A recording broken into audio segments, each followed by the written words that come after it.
Likes and dislikes म्हणजे मला काय आवडतं किंवा काय आवडत नाही.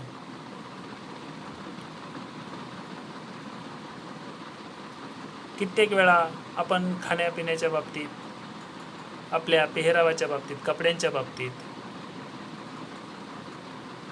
वागणुकीच्या बाबतीत आपण सहज बोलतो मला हे आवडतं, मला हे आवडत नाही, आणि त्याचे रिमार्क्स आपण इतरांबरोबर शेअर करत असतो. हे झाले लाईक्स अँड डिसलाईक्स. हा आपल्या ओळखण्यामधलाच भाग झाला. त्यानंतर आला दुसरा नीड्स. नीड्स म्हणजे गरज.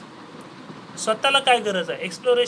Exploration is important. At the same time needs are the basic exploration about our selfs, about my selfs. म्हणजेच काय तर माझी गरज काय आहे. जर गरज आपल्याला ओळखता आली तर आपल्याला पुढचं पाऊल टाकायला सोपं जात असतं. जसं की मला जर वाटलं घर खर्चासाठी किंवा पॉकेट मनीसाठी मला 50 रुपयाची गरज आहे, तर साहजिकच आपले पाऊल आईकडे किंवा वडिलांकडे वळतात आणि आपण म्हणतो की मला 50 रुपयाची गरज आहे, द्या. मग ती गरज पूर्ण करायची की नाही करायची हे आपल्या आईवडिलांचा भाग आहे. परंतु नीड्स काय आहे हे आपल्याला स्वतःला ओळखता आलं पाहिजे. आपण म्हणतो मला डॉक्टर बनायची इच्छा आहे. इच्छा मे बी कमी जास्त असू शकते, तिचं यशस्वीतेचं प्रमाण कमी जास्त असू शकते, पण जसं म्हटलं जातं गरज ही शोधाची जननी आहे.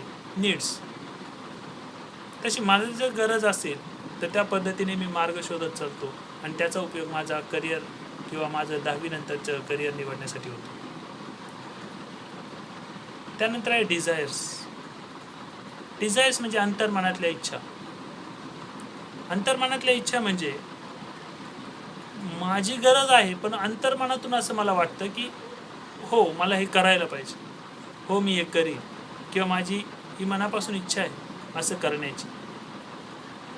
आणि जेव्हा ही डिझायर आपली पॉवरफुल असते त्यावेळेस आपण आपोआपच स्वतःचा शोध घेत ही डिझायर पूर्ण करण्याचा प्रयत्न करत असतो. त्याच्यानंतर आपल्याला काय पाहिजे, वॉन्ट्स.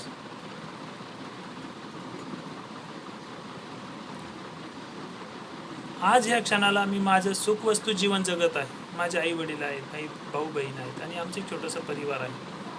परंतु याच्याही पलीकडे माझ्या काही इच्छा आहेत का, वॉन्ट्स. मला वाटतं जॅग्वार गाडी दारासमोर उभी असायला पाहिजे, BMW पाहिजे, वॉन्ट्स. मग ही माझी पाहिजेची इच्छा जितकी जास्त तीव्र असेल तितकं जास्त तीव्रतेने मी माझं काम करू शकतो आणि त्या दिशेने माझी पावलं चालतात आणि त्यावेळेस आपल्याला आपलं एक्सप्लोरेशन व्हायला मदत होत असते. त्याच्यानंतरचा पुढचा मुद्दा आहे ॲप्टिट्यूड्स. ॲप्टिट्यूड्स म्हणजे कल. आहे त्या चाकोरीबद्ध जीवनापासून मी वेगळ्या पद्धतीने काही विचार करून काही वेगळ्या मार्गावर चालण्याचा प्रयत्न करतो. कामं तर सर्वच करतात परंतु अशा वेळेस मी थोडंसं वेगळ्या मार्गाने काम करून ते पूर्ण करतो, याला म्हणतात ॲप्टिट्यूड. कल, माझा कल काय आहे हाही आपण ओळखला पाहिजे. त्यानंतर आहे टॅलेंट, बौद्धिक क्षमता. आपण त्याला बुद्धिमानता म्हणतो, हुशारी म्हणतो. मग माझ्यामध्ये हा टॅलेंट आहे का हे आपण एक्सप्लोअर केलं पाहिजे. मला जर आर्मी ऑफिसर व्हायचं आहे, पोलीसमध्ये भरती व्हायचं असेल, मिलिटरीमध्ये भरती व्हायचं असेल तर त्यासाठी जे आवश्यक टॅलेंट आहे तो टॅलेंट माझ्याकडे आहे का याचा आपण अभ्यास इतर क्षेत्रातल्या इतर माहितीचे जे स्रोत आहेत त्यातून आपण घेतला पाहिजे. आपल्याला माहिती आहे मिलिटरीमध्ये जायचं असेल तर आपली शरीरयष्टी चांगली लागते. मग आपली शरीरयष्टी चांगली आहे का, त्यासाठी बुद्धिमत्ता काही लागते. उदाहरणार्थ आपलं भूगोल चांगला पाहिजे, आपल्याला दिशा ज्ञान चांगलं पाहिजे, आपली नजर चांगली पाहिजे. मग हे टॅलेंट्स आहेत, हे टॅलेंट्स आपल्याकडे आहेत का याचा आपण शोध घेतला पाहिजे, हे आपण एक्सप्लोअर केलं पाहिजे स्वतः. आणि त्याच्यानंतर येतं आहे पर्सनल प्रेफरन्स. पर्सनल प्रेफरन्स म्हणजे माझ्या जीवनामध्ये मी कोणत्या गोष्टींना महत्त्व देतो, प्रायोरिटी कशाला देतो, आणि हे प्रायोरिटी आपल्याला ठरवता आली पाहिजे. जर एकाच वेळेस 2 कार्यक्रम असतील तर 2 कार्यक्रमापैकी कोणत्या तरी एका कार्यक्रमाला आपण प्राधान्य दिलं पाहिजे. पण तो एक पहिला कार्यक्रम कोणता हे ठरवणं म्हणजे प्रेफरन्स किंवा प्रायोरिटी. तसं पर्सनल प्रेफरन्स, आपल्या वैयक्तिक जीवनामध्ये मला कोणत्या गोष्टीला महत्त्व दिलं पाहिजे याचा शोध आपण घेतला पाहिजे, आणि तेव्हाच आपल्याला ते शक्य होतं.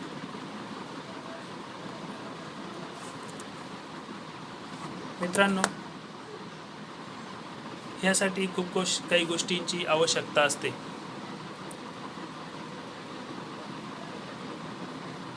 ते म्हणजे डिस्कशन, चर्चा विनिमय व्हायला पाहिजे. आता ही चर्चा कुणाबरोबर, कशी, कधी, केव्हा, काय, हे वेगवेगळे मुद्दे असू शकतात. परंतु घरामध्ये सर्वात प्रथम आपण आपल्या आईवडिलांशी डिस्कशन केलं पाहिजे.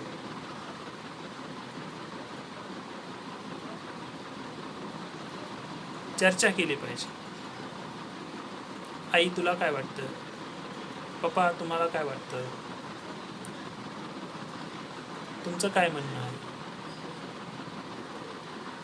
त्याच्यावर आपली मतं मांडली पाहिजेत. आपली मतं एकमेकावर न लादता खेळीमेळीच्या वातावरणात जर डिस्कशन झालं तर त्यातून मार्ग निघायला आपल्याला सोपं जातं. डिस्कशन झाल्यावर ॲनालिसिस येतं. ॲनालिसिस म्हणजे ओके, ह्या बाबतीत आईने असं सांगितलं, ह्या बाबतीत वडिलांनी असं सांगितलं, ह्या बाबतीत मोठ्या बहीण भावाने असं सांगितलं आहे, ह्या बाबतीत मी असं बोललेलं. मग आता याच्यातून ॲनालिसिस करायचं. ॲनालिसिस म्हणजे वर्गवारी, निवड करायची.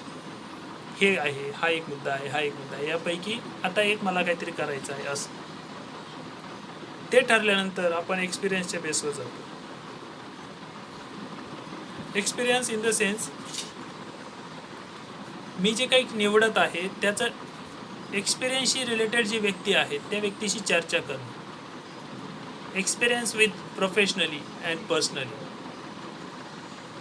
समजा मला वाटतं आहे डॉक्टर व्हायला पाहिजे, मी निवडलेल्या गोष्टीमध्ये डॉक्टर हा शब्द आला असेल, तर डॉक्टर जे आज व्यावसायिक आहेत, डॉक्टर आहेत, त्यांच्याशी मी व्यावसायिकदृष्ट्या किंवा वैयक्तिकरित्या त्यांचा अनुभव ऐकला पाहिजे, अनुभव शेअर केला पाहिजे. आणि मग हे घेतल्यानंतर प्रोफेशनली असेल एक्सपिरियन्स तर मी ती टेस्ट घेतलं पाहिजे, किंवा पर्सनल एक्सपिरियन्स असेल तर मी टेस्ट केलं पाहिजे. आता हे टेस्ट म्हणजे काय, तर चाचपणी करणे, चव घेणे नाही, चाचपणी. म्हणजे ओके, व्यावसायिकरित्या डॉक्टर व्यावसायिकरित्या कसा बोलतात हे मला बोलता येतं आहे का, याची टेस्ट करणं. डॉक्टर पर्सनली एक्सपिरियन्स्ड आहेत, त्यांचं वागणूक असं आहे, लोकांशी असं बोलतात, लोकांशी असं चालतात, मी तसं वागू चालू शकतो का, हे म्हणतात टेस्ट. मग हे जर मला जमत असेल तर मी त्या क्षेत्रात पुढं आलं पाहिजे. जर कुठेतरी अडथळा येत असेल तर मी तिथे थांबलं पाहिजे. अशा पद्धतीने सुद्धा आपल्याला आपला 10वी नंतरचं आर्ट्स, कॉमर्स की सायन्स, डॉक्टर, इंजिनियर की वकील हे निवडण्यास मदत होऊ शकते. पण मित्रांनो, लक्षात घ्या, there is no universal right career. कोणता तरी एक मार्ग हा पक्का आहे करिअरमध्ये यशस्वीतेचा, असं कधीच कुठेच होत नाही. There is no universal right career. आता हे मी तुम्हाला डिसमूड करत नाही किंवा तुम्हाला निगेटिव्ह करत नाही, परंतु आपण जितकं जास्त होईल तितक्या जास्तपणे आपल्या करिअरवर योग्य मार्गाने चालणं हे आपल्या दृष्टीने एक स्टेप बाय स्टेप सक्सेस असू शकतो. आपल्या दृष्टीने तो step by step career graph वाढणारा असू शकतो. जर आपण त्याची इतरांच्या बाबत तुलना केली तर मात्र कदाचित आपण त्याच्यामध्ये लोएस्ट स्वतःला समजू शकतो. म्हणून काय आपण करिअरमध्ये यशस्वी झालो का असं झालो का, अयशस्वी झालो का असं होत नाही. आणि म्हणून आपण सतत काही गोष्टींना टेस्ट करत राहिलं पाहिजे. जसं की पुन्हा आपण स्वतःला तपासून घ्यायचं. Know your self. मी बरोबर आहे का? मी करतोय ते चांगलं आहे का?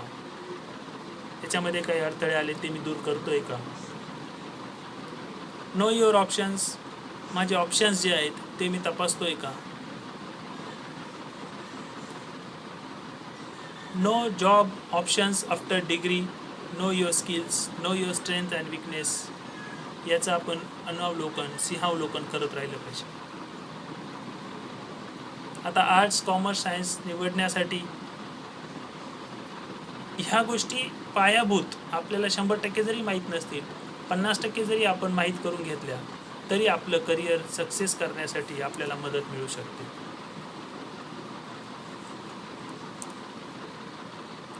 आता याच्यामध्ये पॅरेंट्सची एक भूमिका महत्त्वाची आहे. पॅरेंट्सने आपल्या मुलांना धैर्य दिलं पाहिजे, एनकरेज केलं पाहिजे, प्रोत्साहन दिलं पाहिजे. Should lead to extra curricular activities. पालकांनी मुलांच्यासाठीच्या एक्स्ट्रा करिक्युलर ॲक्टिव्हिटीज ज्या आहेत, अभ्यासाव्यतिरिक्तच्या ज्या गोष्टी आहेत त्याच्यामध्ये लक्ष दिलं पाहिजे, त्यांना प्रोत्साहन दिलं पाहिजे, त्यांना सपोर्ट केला पाहिजे. Should cultivate productive habits. ज्या काही मुलांच्या आपल्या सवयी असतील त्या सवयी आपल्याला कल्टिवेट कराव्या लागतील, वाढवाव्या लागतील, की जेणेकरून तुम्हाला आपल्याला आउटपुट्स मिळतील. त्याचबरोबर पालकांनी वारंवार म्हणा किंवा वरचेवर म्हणा किंवा अत्यावश्यक आहे तेव्हा म्हणा प्रोफेशनल काउन्सिलरची मदत घेतली पाहिजे. सगळ्याच गोष्टी आपल्या अनुभवाच्या बेसवर आपण करू शकत नाही. सगळ्याच गोष्टी आपण आपल्या स्वप्नाच्या डेअरिंगवर करू शकत नाही. पण फॅक्ट्स जे आहेत हे आपण कधी कधी स्वीकारायला तयार नसतो. मग ह्या फॅक्ट्स एक काउन्सिलर थर्ड पार्टी म्हणून आपल्याला समजावून सांगू शकतात. मग अशा वेळेस आपल्याला काउन्सिलरची मदत घेतलेली केव्हाही चांगली असते. त्याचबरोबर should be open to the inclination of the child. मुलाचं इन्क्लिनेशन जे आहे त्या इन्क्लिनेशनला आपण संधी दिली पाहिजे. जर मुलगा म्हणतो ना मला ITI करायचं आहे, तर ITI मध्ये कोणता कोर्स करायला पाहिजे असं आपण त्याला जर संधी दिली तर कदाचित ते इन्क्लिनेशन, तो कल आपल्या मुलासाठी फायदेशीर ठरू शकतो. असंही आपण पॅरेंट्स याच्यामध्ये मदत करू शकतो. मित्रांनो, बऱ्याच वेळा आपण स्वतः विद्यार्थी देखील आपल्या शिक्षकांना खूप आदर देत असतो, मान सन्मान देत असतो. ते आपल्यासमोर रोल मॉडेल्स असतात. आपल्याला कधी कधी वाटतं मी जर शिक्षक झालो तर अमुक शिक्षकासारखाच होईल. तर त्याच्या काही ठराविक गोष्टी असतात त्या आपल्या मनावर प्रतिबिंबित होतात, छाप टाकतात. मग अशाही वेळेस आपण शिक्षकांकडून काही मदत घेऊ शकतो. शिक्षकांनी सुद्धा काही जबाबदारीपूर्वक आपल्या मुलांना जर मार्गदर्शन केलं करिअरच्या संदर्भात तर ते सुद्धा उपयोगी पडतं. शिक्षकांनी मुलांचे विकनेसेस अँड स्ट्रेंथ जे आहेत ते समजून घ्यायला किंवा समजून सांगायला मदत केली पाहिजे. कारण एका शिक्षकाकडे जास्तीत जास्त वेळ मुलं असतात, मुलं शिक्षकांचं ऑब्झर्वेशन असू शकतं. अशा वेळेस ते शिक्षक थर्ड पार्टीमध्ये निसंकोचपणे आपले स्ट्रेंथ आणि विकनेसेस सांगू शकतात. त्याचबरोबर should council and provide information on time. मुलांना पाहिजे ती माहिती किंवा काउन्सिलिंग शिक्षक करू शकतात. त्याचबरोबर should encourage professional habits, should lead to example. एक शुद्ध अशा सवयी कोणत्या चांगल्या आहेत ते एनकरेज करू शकतात शिक्षक. एखाद्या शिक्षकाच्या लक्षात आलं की अरे हा मुलगा या क्षेत्रात चांगलं करतोय, तर याच्यामध्ये अजून याला इम्प्रूव्ह करण्यासाठी एनकरेज केलं पाहिजे शिक्षक. कदाचित आई वडिलांचं, मित्रमंडळीचं, बहीण भावाचं कोणी ऐकणार नाही, पण कदाचित त्या शिक्षकाचं बोलणं मुलं लक्षात घेऊ शकतात आणि त्या पद्धतीने करू शकतात. त्याचबरोबर शुड लीड टू एक्झाम्पल. एक आपण आदर्श असा जर डोळ्यासमोर ठेवला तर कदाचित मुलांना सुद्धा ते प्रेरणादायी ठरेल, प्रोत्साहनपर ठरेल. अशा पद्धतीने शिक्षकसुद्धा आपल्याला मदत करू शकतात. मित्रांनो, विल्यम शेक्सपियर याच्या बाबतीत आपल्याला माहीत आहे, सॉशर होंडा ज्याने टोयोटाचं कंपनी सुरू केली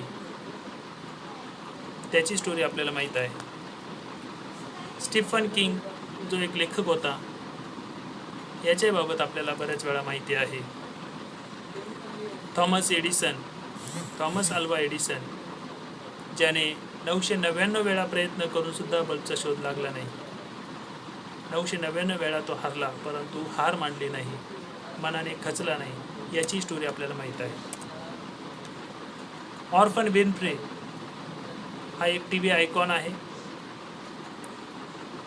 याला कितीतरी वेळा TVच्या कामासाठी नाकारलं गेलं, याची स्टोरी आपल्याला माहीत आहे. बिल गेट्स ज्याने रिजेक्टेड ग्राफिकल इंटरफेस आणि माऊस कितीतरी वेळा त्याला नाकारलं गेलं कंपनीमध्ये, त्याची स्टोरी आपल्याला माहीत आहे. J.K. रोलिंग जो एक लेखक आहे, त्याने हॅरी पॉटरसारखं फिल्म लिहिलं, याची स्टोरी माहीत आहे. मित्रांनो, या सर्व स्टोरीजची मी फक्त तुम्हाला हेड्स सांगितलं. ह्या प्रत्येकामागे स्टोरी आहे. अयशस्वीतेतून यशस्वी होता येतं. छोट्या मोठ्या गोष्टीला न घाबरता न डगमगता आपण चालत राहिलं पाहिजे, हे या गोष्टीच्या हेड्समधून आपल्याला समजत मिळतं. आपण हे वाचू शकतो. ह्या भरपूर काही गोष्टी आहेत की ज्या प्रोत्साहनपर आहेत, आपल्याला एनकरेज करतात, आपल्याला मोटिवेट करतात. त्याची मी फक्त तुमच्यासाठी नावं वाचली. आपल्याला वेळ मिळाला तर ही नावं आपण वाचू शकता. पुन्हा एकदा मी तुमच्यासाठी सांगतो, विल्यम शेक्सपियर, सॉशर Honda, Stephen King, Thomas Edison, Oprah Winfrey, Bill Gates, J.K. Rowling. नक्कीच आपल्याला या यशस्वी लोकांच्या लिखाणाची, मार्गदर्शनाची उपयोग होईल. मित्रांनो, करिअर काउन्सिलिंग करत असताना बऱ्याच वेळा छोट्या मोठ्या गोष्टी आमच्या समोर येत असतात. आत्तापर्यंतच्या करिअर काउन्सिलिंगच्या कामामध्ये सगळ्याच गोष्टी, सगळेच मुलं, सगळेच पालक आमच्याशी शेअर करतात असे होत नाही, परंतु जी फॅक्ट्स असते ती फॅक्ट स्वीकारून आम्ही गायडन्स करत असतो आणि त्यातून नक्कीच त्या मुलांना, त्या पालकांना त्याचा फायदा होत असतो. अजिंक्य एज्युकेशन अँड करिअर गायडन्स कन्सल्टन्सीतर्फे आम्ही करिअर काउन्सिलिंग करतो. आमचं एक ऑथराइज्ड असं DMI सेंटर आहे. इथे आम्ही पर्सनॅलिटी डेव्हलपमेंटसुद्धा सांगतो, शिकवतो. काउन्सिलर फॉर ॲनिमेशनसाठी सुद्धा आम्ही काउन्सिलिंग करतो. आमच्याकडे फिनान्शियल मॅनेजमेंटसुद्धा दिलं जातं. आमच्याकडे इन्शुरन्स सर्व्हिससुद्धा मिळते आणि आम्ही सॉफ्ट स्किल ट्रेनिंगसुद्धा देतो. हे वेगवेगळ्या जीवनामध्ये आवश्यक असलेल्या काही गोष्टी आहेत की ज्या ह्या करिअर काउन्सिलिंगच्या माध्यमातून आम्ही देत असतो. मला आशा आहे नक्कीच तुम्हाला आजचा हा व्हिडिओ आवडलेला आहे. 10वी नंतर आर्ट्स, कॉमर्स, सायन्स काय घ्यायला पाहिजे हे घेण्या अगोदर आपण या सगळ्या गोष्टीचा विचार करणं आवश्यक आहे. नक्कीच आर्ट्स किंवा कॉमर्स किंवा सायन्स किंवा ITI किंवा डिप्लोमा हे करणं स्वाभाविक आहे, परंतु ते पुढे जाण्याऐवजी अगोदर आपण जर ह्या गोष्टींचा विचार केला तर नक्कीच त्या रस्त्यावर चालण्यास आपल्याला मदत होते. जसं की आपल्याला जर बाहेर प्रवासाला कुठे जायचं असेल, समजा आपल्याला जायचं आहे धुळ्याला, आणि गाडी जर धुळ्यापर्यंत जाणार असेल तर आपण बिनधास्त असतो, परंतु गाडी जर धुळ्याच्याही पुढे जाणार असेल आणि आपल्याला जर धुळ्यात उतरायचं असेल तर धुळा येईपर्यंत आपल्याला लक्ष द्यावं लागतं, आपल्याला काळजी घ्यावी लागते, आपण झोपू गेलो नाही पाहिजे. तसं आहे, जाण्या अगोदर किंवा काही करण्या अगोदर जर आपण पूर्ण विचार करून केलं तर आपल्याला आपल्या यशस्वी होण्यामध्ये कोणतीच अडचण येत नाही. नाहीतर मग खाचखळगे येतात, मग आपण बॅकवर्ड होतो, मग घाबरतो, मग निराश होतो, मग आपण तिथून मागे फिरतो आणि पुन्हा नवीन दुसरं काहीतरी करायला सुरुवात करतो. अशा पद्धतीने जर आपण जीवन जगलो तर मात्र आपल्याला अडचण येते आणि मग अशा वेळेस आपले कष्ट, आपले श्रम, आपला वेळ, आपला पैसा, आईवडिलांचे कष्ट, हे सर्व काही आपलं त्याच्यामध्ये वेस्ट होत चालतं. आणि मग हे वेस्ट झालं की आपल्याला त्याचा खूप मोठा त्रास होतो, फटका बसतो आणि मग आपण आणखीच निराश होतो, की ज्यामुळे आपल्याला लवकरात लवकर निराशा येते आणि मग आपण त्या गोष्टीपासून परावृत्त होत जातो. तर अजिंक्य एज्युकेशन करिअर गायडन्स कन्सल्टन्सीतर्फे आपल्याला 10वी नंतर आर्ट्स, कॉमर्स, सायन्स काय करायला पाहिजे याच्या बाबतीत योग्य निर्णय घेण्यासाठी हार्दिक शुभेच्छा देतो. आवश्यकता वाटल्यास, मार्गदर्शनाची गरज आहे असं वाटल्यास आपण आम्हाला कॉल करू शकता किंवा अजिंक्य एज्युकेशन करिअर कन्सल्टन्सी ही आमच्या फेसबुक पेजवर व्हिजिट देऊ शकता किंवा आमचा मोबाईल नंबर घेऊ शकता. आम्हाला तुम्ही कॉल करा, आम्ही तुम्हाला वेळ देऊ. त्या पद्धतीने आपण एकमेकाशी डिस्कशन करूया आणि त्या पद्धतीने तुम्हाला मार्गदर्शन केलं जाईल. सो धन्यवाद. Enjoy the life, enjoy the field, enjoy whatever you want to do, and all the best for your success. Thank you.